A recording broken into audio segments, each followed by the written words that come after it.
شب برات بخشش مانگنے کی رات، روزی مانگنے کی رات، مصیبتوں، بیماریوں، پریشانیوں سے، بے اولادیوں سے، اولاد کی نافرمانیوں سے نجات مانگنے کی رات۔ اس کے بارے میں اللہ کے حبیب صلی اللہ علیہ وآلہ وسلم نے فرمایا، جب شعبان المعظم کی 15ویں رات شب برات آئے تو اس میں عبادت کرو، دن میں روزہ رکھو۔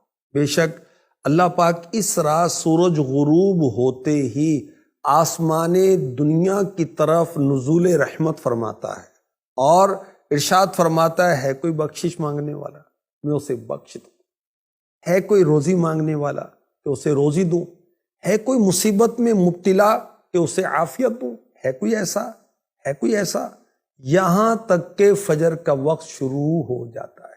شب برات کے 6 نوافل کے بارے میں کچھ عرض کرتا ہوں۔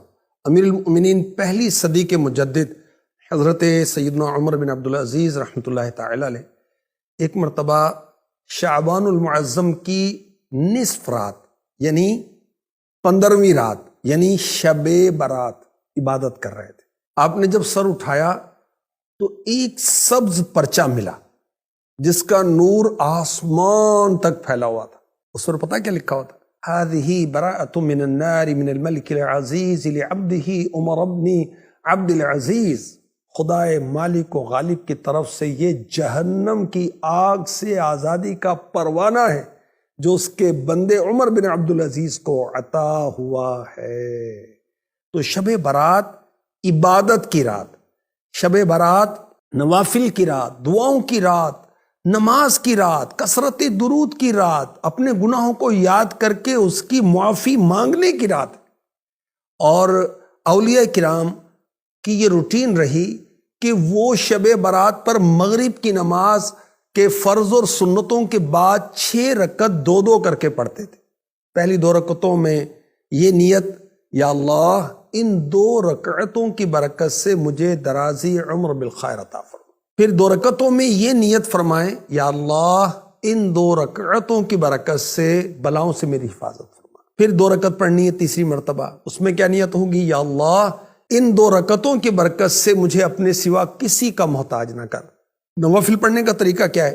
ان 6 رکعتوں میں سورہ فاتحہ کے بعد جو چاہیں وہ صورتیں پڑھ سکتے ہیں، چاہیں تو ہر رکعت میں سورہ فاتحہ کے بعد 3 بار قل هو اللہ شریف یعنی سورہ اخلاص مکمل پڑھ لیں، تو انشاءاللہ ہر رکعت میں ایک قرآن پڑھنے کا ثواب، 3 مرتبہ سورہ اخلاص پڑھنے سے ایک قرآن کی تلاوت کے برابر ثواب ملتا ہے۔ اچھا، ہر 2 رکعت کے بعد 21 بار 21 ٹائم قل هو اللہ احد پوری سورت پڑھنی ہے، اور پھر سورہ یاسین، یعنی یہ کر لیں یا یہ کر لیں یہ بھی آپشن ہے، اور دونوں کریں یہ بھی آپشن ہے، اور یہ زیادہ بیسٹ ہے۔ اچھا، یہ بھی ہو سکتا ہے کہ ایک اسلامی بھائی بلند آواز سے سورہ یاسین شریف پڑھے، بقیہ خاموشی کے ساتھ سنیں، اور یاد رکھیں کہ سننے والا اس دوران زبان سے سورہ یاسین بلکہ کچھ بھی نہیں پڑھے گا۔